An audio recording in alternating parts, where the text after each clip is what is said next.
Hi, welcome to the Get Right with God podcast. My name is Julie Taylor, and I'm your host, and I am not God. Obviously, I'm not an expert. I'm not even a scriptorian. I'm literally just a girl sitting in front of a microphone, hoping God is real. The Get Ready with God podcast is the daily devotional podcast to help you see divinity in every day.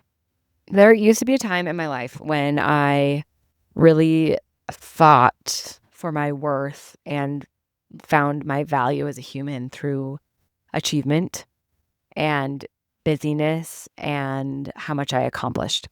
And really, I would take more and more and more on. I was really obsessed with people knowing about it too. I think I needed the validation.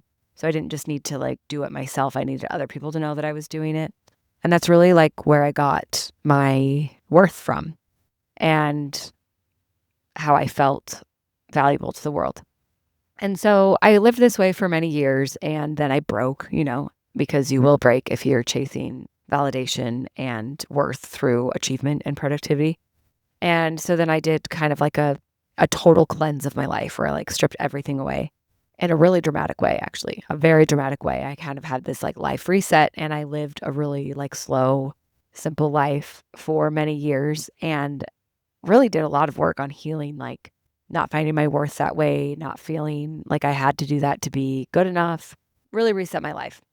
This is a big topic for a short podcast, so I'm going to kind of breeze through some things and hope that the dots connect. But I really learned the value of slow, simple, small, not earning my worth that way, not living for validation, just kind of following that thread.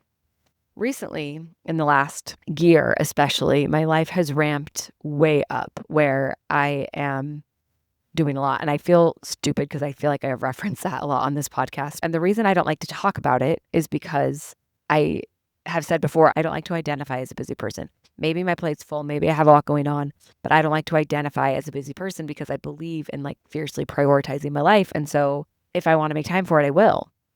And recently, even that has become not as true because there's a lot of things that I want to make time for that I can't based on the load that I am carrying. And it's a very intense pace. It's a very full plate. It's a lot. And so because of it's triggered a lot of old things in me where I'm something has to be wrong because I don't believe in living like this. I don't believe in living a really busy, really fast paced, really intense, really full, really go, go, go hustle life. That's actually not what aligns with my values. And so I've been searching. Also, sorry, my voice is still not normal from Pinner's conference. I had to talk so much at Pinner's conference and my voice is not recovered yet. It's been triggering all this stuff in me where I'm okay, something is wrong because I can't sustain this. This is not a sustainable pace. I've taken on too much. Something has to be wrong. And I just keep digging through, trying to find the thing that's wrong, trying to find the thing that I should cut out, trying to find the thing that I should let go of. And I've involved God in this process heavily. And I've been so confused to come to the conclusion that I'm not supposed to cut anything out and that everything I'm doing, I'm supposed to be doing, and that I should just keep going. And that's very confusing to me because I had built this dichotomy in my mind of hustle and busy and doing a lot is bad, and slow and simple and quiet is good. I didn't realize I had built that dichotomy so fiercely, but I had. And I've been talking to so many people about it. I've been talking to therapists about it. I've been talking to friends about it. I've been praying about it. I really am just the other thing is a lot of other people like to tell me how I do a lot. Other people love to tell me how busy I am and how much I'm doing and how it's not possible. So I think that I've been taking on other people's feedback too of this isn't okay and this isn't sustainable. But through prayer and inviting divinity into the conversation and into the decision, I've really felt over and over and over again an overwhelming sense of this is the season that you're in. You need to keep doing it all. And I'll make it possible. And in my mind, being made possible means I will be successful and it might feel fun and easy and everything will go well. And that's not been the path. I wish it was. I wish it were. But I can't deny that it has been made possible. And so the conclusion that I've kind of come to over this last week is that nothing's wrong, that there's not a problem. I keep wanting to make there be a problem so that I can solve the problem. But there's actually not a problem. I'm just being asked to live at kind of an insane capacity right now, but it's being made possible through God. And I really do feel that.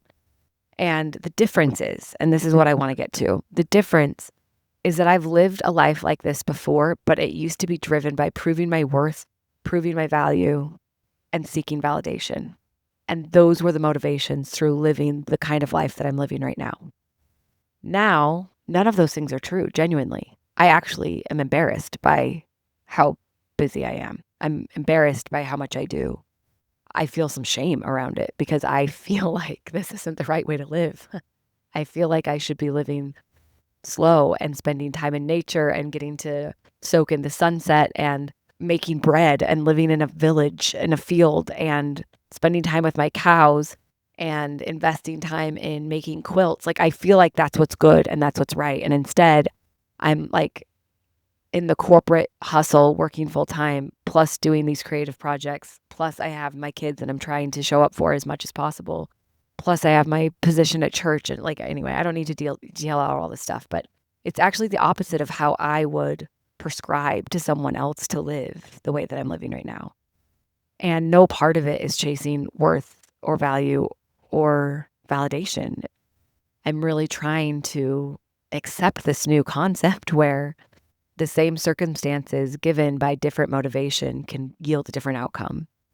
And we've known this before, like same action, different motivation, different results. I have, well, let's just go here to the topic that I usually won't touch with a 10-foot pole, but I have lost weight before, driven by proving my worth and hating myself. And I have lost weight before through taking care of myself and through a desire to have a different experience and not through proving anything or validation.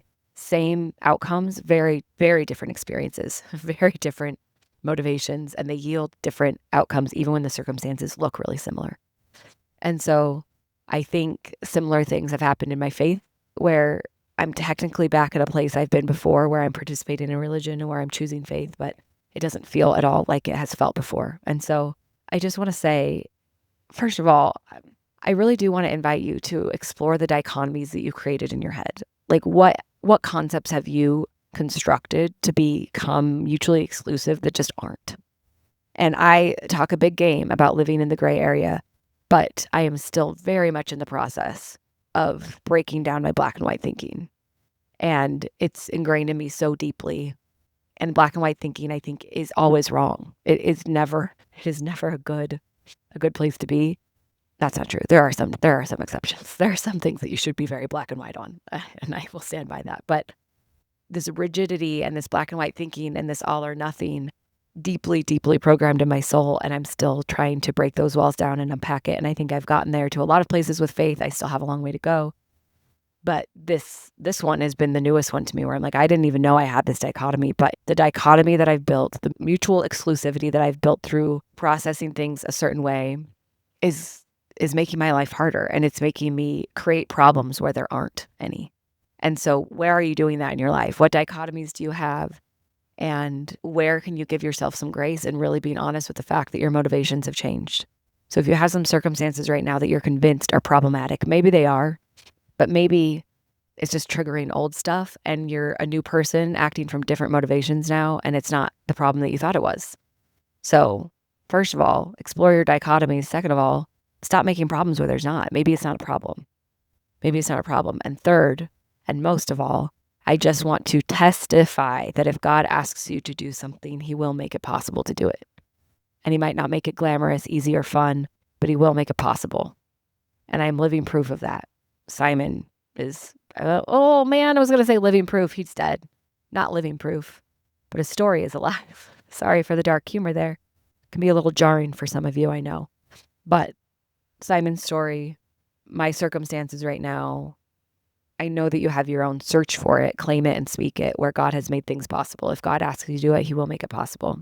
Won't make it painless, won't make it glamorous, won't always make it fun, but he will make it possible. Love ya. Bye.